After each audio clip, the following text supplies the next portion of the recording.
Welcome to the Point Out Loud Women Trailblazers podcast series 6 of Through Her Lens at UWSP, brought to you by the UWSP Center of Women's Leadership. Here at UW Stevens Point, we believe that meaningful change begins with students and leaders who are committed to shaping a more inclusive, innovative, and empowered campus. This series highlights the voices of passionate arts leaders, students, advocates, leaders who are making an impact. From student organizations to workplace initiatives, these trailblazers are redefining how artists can lead. As Frida Kahlo once said, at the end of the day, we can endure much more than we think we can. Today, we honor the students showing resilience and courage in every step they take. We're so excited to have you join us as we talk about seeing through her lens. Let's get started. Today, we're excited to welcome Lily Alsteen. Lily came to UW Stevens Point in 2020 and quickly became a familiar face through her campus involvement. From working in student support offices to serving as vice president of the Sign Language Club. She graduated in 2024 with dual degrees in professional communication and English. Now back in her hometown of Rhinelander, Lily is building her career in broadcasting journalism at WJFW Newswatch 12, where she's already taken on roles as reporter, producer, and anchor. All right, seatbelts on, friends, because Lily has some great stuff to say. We talked to her about this thing called the why not blessing. You're going to be saying why not forever. You're going to learn how to be energized from your stage fright, how to enjoy being enveloped in joy, and really how to deepen and widen your practice of seeking to understand others. Welcome, Lily. We're so glad to have you here today. We love to start by telling us a little bit about yourself and as well your backstory. Sure. Well, thank you for having me. First off, this is kind of fun because normally I'm the interviewer, so it's fun to be in the hot seat. It's fun for this little switch up. But yeah, I'm Lily. As you know, I was born and raised in a little town called Rhinelander, Wisconsin, about an hour and a half north of Stevens Point. So I went to school not too far from home. Both of my parents are deaf, so that makes me a CODA, a child of deaf adults. Very exciting, meaning I'm fluent in American Sign Language. I graduated from Rhinelander. I came to UWSP, and I graduated in 2024 with a bachelor's in English and a bachelor's in professional communications. And now I am back in my hometown, and I work at our local TV station. That's awesome. Mm-hmm. Good for you. Thank you. It's very exciting. Yeah. When Lily got here, she reminded me that we had done an interview together, and it was a really fun interview. Mac and I'm going to be talking about Mac a lot more this year because she's not on the mic, but she is essential to our success. Okay, so I have a question for you. You mentioned your specific skills in terms of growing up in a deaf family and the way you formalized that into technical skills. Mm-hmm. But because as a storyteller and a journalist, how you see the world really matters because you're framing. When did you first realize that you were seeing the world differently than others? Honestly, I think that I started realizing that at a really young age because, people would tell me about their experiences with their own parents, and I just kind of sat there and thought, well, my family doesn't do that. My parents were talking on the phone. Well, mine don't do that. They can't use the phone. Yeah. And I had very different experiences, like when we would go to order food at restaurants. Everything had to be written down. You couldn't just tell them, or I had to interpret everything. So I realized from a very, very young age that my family life was very different from everyone's. But I was really proud of it. It wasn't something that I was weirded out by, if that makes sense. Yeah, total. No, definitely. I agree. I grew up in a Hispanic household. My parents speak Spanish, and it was the same thing. I would translate a lot for them, so I definitely connect with you. Mm-hmm. But it made me feel so special because it's another connection with my parents and just others as well, I feel like. Exactly. And that's just also, I think, a thing, it just made me feel more, like you said, special, and I felt different in a way that it was something I could bring to the table, especially as I got older. That's awesome. As Kelsey prepared us for this interview, one of the things she was really fascinated with about you was your work in storytelling and journalism, right? And so I want to ask you, you used this phrase, you started so young interpreting everything, right? And so I'll say the question, but it's kind of two questions wrapped into one, so you see what you think about this. Question one is, what sparked your initial interest in storytelling and journalism? And then underneath that, wondering about how this phrase and this work you had to do to begin interpreting so young, how that might play a role. Sure. Well, my initial interest, with storytelling in general, really, I think, came from my parents. Sign language is a very, very visual language. It's not just your hands. You're using your facial expressions and your body language. Right now, I'm talking with my hands. That's and it's beautiful. And that's just naturally what I do. But from that perspective, it made their storytelling so interesting to me, and that made me such a visual person. So just hearing the things that my parents did, in their childhood or whatever, just hearing about those things made me love hearing people's experiences. So, and I think that's carried on throughout my entire life, especially when I first learned how to read. Just hearing all these different stories in these fantasy books or memoirs or things like that, it just made me more invested in people's stories, and it made me excited, and I wanted to be a part of that. I just love telling stories, and I love hearing them, and it's just a back and forth thing that I think is just so powerful, because at its core, storytelling is one of the most powerful things we do as humans, because it can, it invokes a lot of emotion. It makes people angry, sad, happy. But it also, I think, the most important thing is that it brings people together. It really just bonds people when you tell a story and you're like, hey, I can relate to that. Or, oh, I'm on a similar note. So yeah, storytelling's just it blows my mind. It's the most amazing thing. You should see, there is so much energy coming off of Lily right now. It's kind of shooting out in these brilliant, colorful sparks. I love that. So then thinking about stories and storytelling, what stories do you tell about your time at UWSP?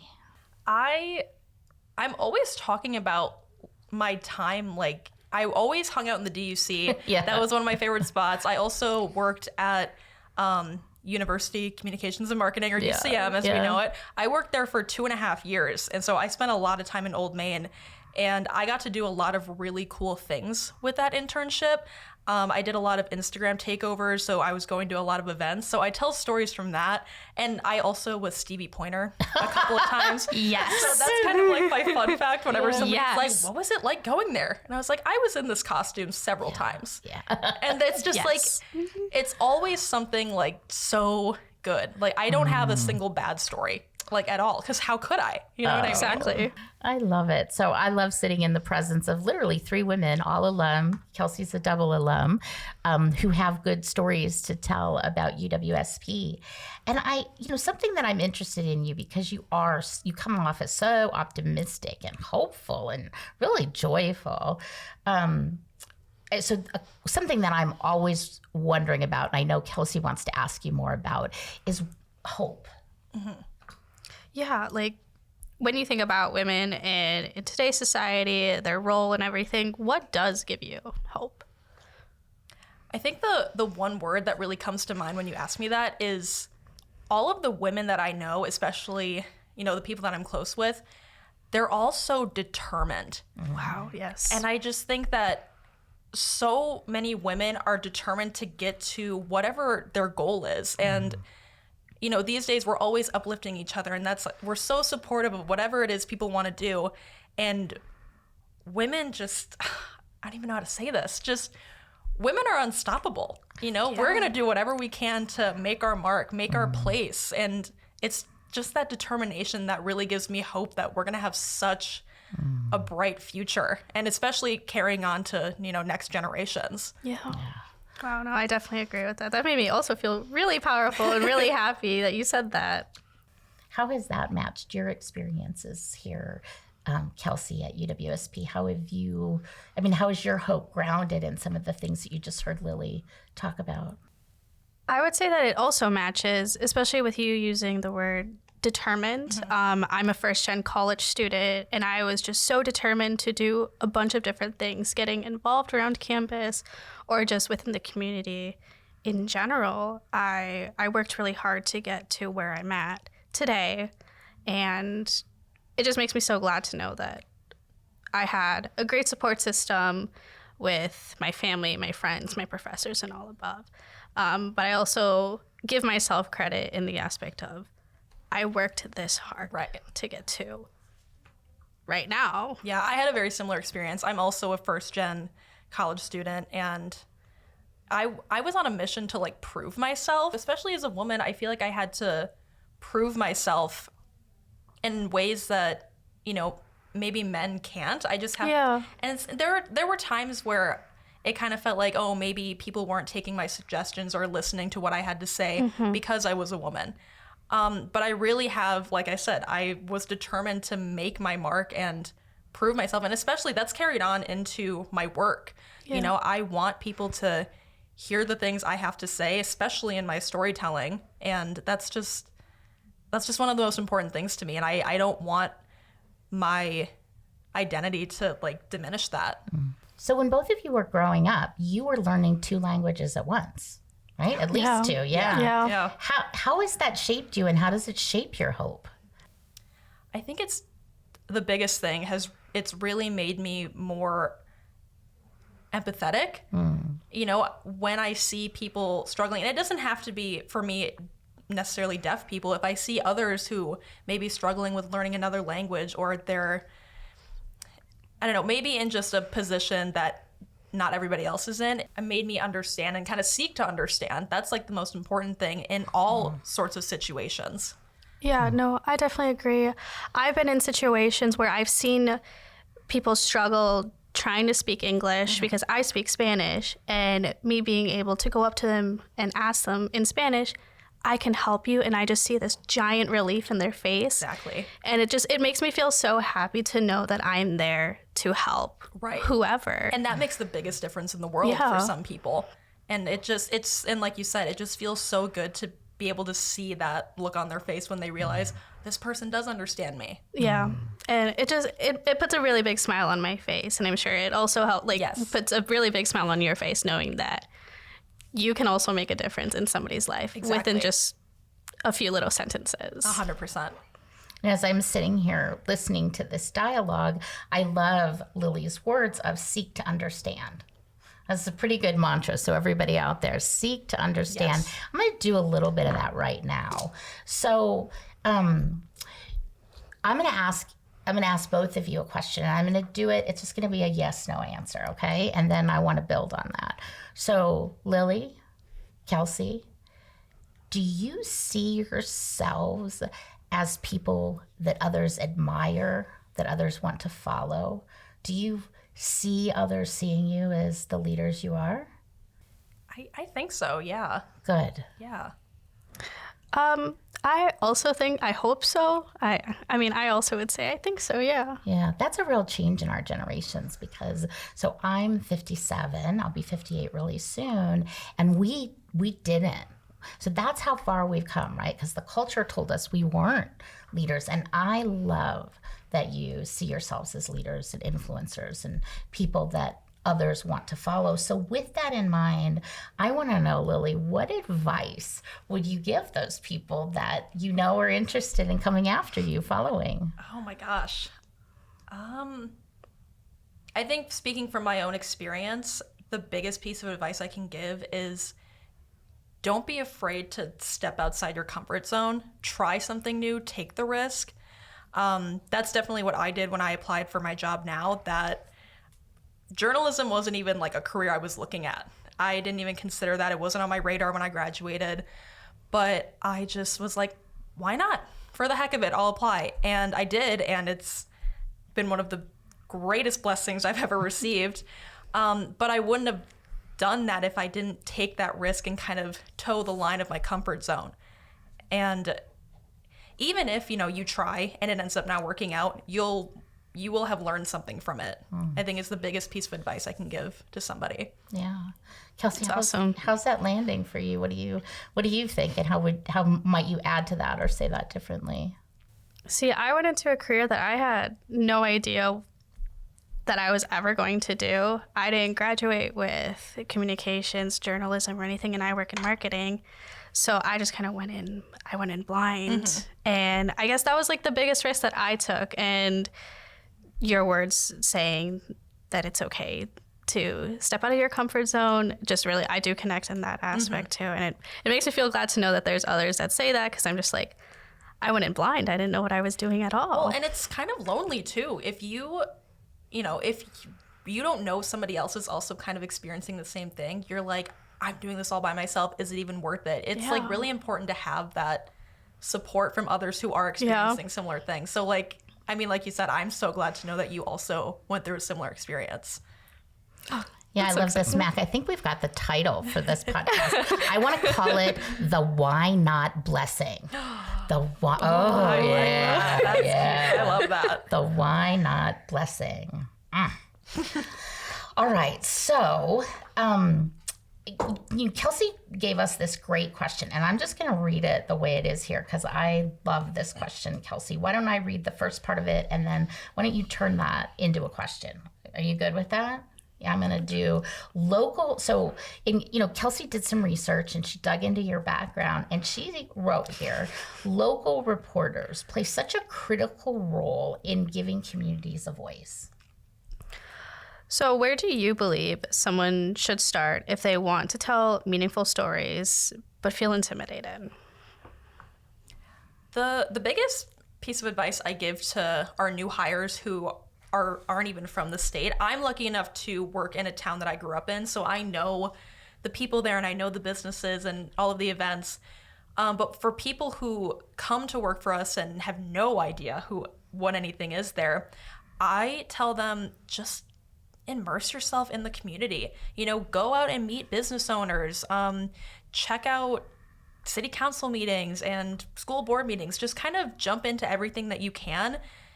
And that's where things will kind of start to spark some inspiration. I often tell them, join those community pages on Facebook, because people are always sharing fundraisers and events that are happening. And, that can be newsworthy for sure. Or people will share something that happened to them or an experience they had. And again, that could be newsworthy. So really just like jumping into the community that you're serving will do you a huge favor. And then, so we're talking about local journalism, and we're talking about, your advice is immerse yourself, right? And so I feel like there's got to be some disconnect there. Like your boss says, go get this story, right? And you're out here immersing yourself and you're seeing like thousands of other stories. Does that make sense? That like, it feels like a little bit of a tension. Am I seeing that correctly? Or? It can be a little, it's definitely intimidating when you're like, okay, well, what can I cover? There's so many different things. I think it's just all a matter of how you approach it, how you're going to tell the story. It's all about the angle you take, especially in journalism. And you know what? Again, like I said, give it a shot. Step out of your comfort zone. If it doesn't work, it doesn't work. But that's okay. Like that's what it's all about. You just try new things. Yeah, I think you should come up with a whole branded line of products around the Why Not Blessing. I'm with you, right? I feel like that's always been my mantra. I'm like, why not? I'll just try it. Yeah. Yeah, so you speak a lot about journalism. Maybe not a lot of people know what really journalism is. So what's one thing you wish more people would understand about the value of local journalism? There's so many things that I could say about that. So the thing about national journalism and national news is that they're covering the national stuff. What's happening in Washington, D.C.? Here's this huge movement that's happening in this part of the country. There's a natural disaster in this part, which are all things that should be covered, rightfully so, but they're not getting to the little guy, if that makes sense. Local journalism is... And like we mentioned earlier, it's about giving communities a voice. We're talking to people. We're talking to a kid who is running a lemonade stand to raise money for his local animal shelter. We're talking to veterans that are, trying to gain support to build a homeless shelter. These things are so important and so critical to highlight, because otherwise they wouldn't get that recognition. And on top of that too, local journalism is providing those pieces of information, from school board meetings, from city council, that, why would bigger news stations pick that up? That doesn't really matter to the whole country. We're talking about the things that matter in small communities. And it's just so fulfilling when I talk to people from, Rhinelander or Tomahawk or Merrill, areas nearby, when they reach out to me after their stories aired and they just say, I just can't believe I was able to do this, or I was able to talk to somebody and people heard my story. That's just like the most fulfilling thing. I can't even explain that feeling. Yeah. So when you think about the stories that are alive and well in the communities where you practice this really amazing form of local journalism, what stories about women still need to be told from a woman's voice in your communities? I actually just did this week, I did a really amazing story with the Rhinelander Women's Club. And this women's club, I went to a meeting of theirs once, and it is amazing the things that they're doing. They're supporting so many causes, and this specific story I did, they are partnering with local coffee shops to raise money for our domestic abuse and domestic violence shelter, which has, seen some cuts in funding, which is, it's a very sparse resource in our area. So it was a huge impact, and their sole purpose was to raise money for this. And that's a huge thing. And it's all women backing each other. And I've never felt so enveloped in support in a crazy way. These meetings are so amazing. And, these are women supporting women, like I said, and that it's stories like those that are really important to highlight, because I just think that women are very supportive of one another. Yeah. And to know that a whole community is backing you and this resource that you may need, and you see that on the news, that's just, it could change somee's life. You know Definitely. What I mean? Yeah, that's awesome. Absolutely. I'm thinking about my mentor who I was talking to this morning. He's kind of my community building mentor. He builds community in amazing ways. He's also my personal trainer. He's an alum of UWSP. Some of you might know him, Bill Kepke. So he's taught me how to be strong, right? And how to lift weights. But this morning we were talking about an old book called, it has bowling in the title, but he's got a movie coming out, or a documentary coming out about joining.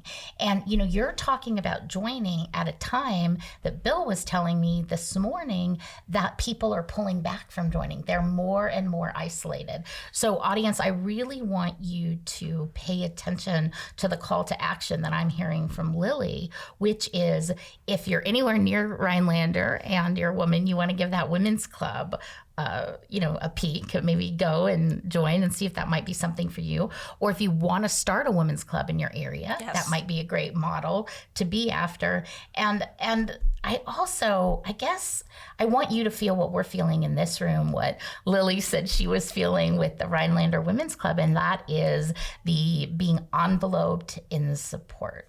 I think that's an amazing way to think about our time together. So Kelsey, what is burning in you? What's that one last thing you want to talk about from everything we heard from Lily today as we end? What's on your mind? So you're a reporter, producer, and anchor. I just really want to know what that is, just because I see it and I could never do that as a person, because I'm too nervous to be in front of the TV. Sure.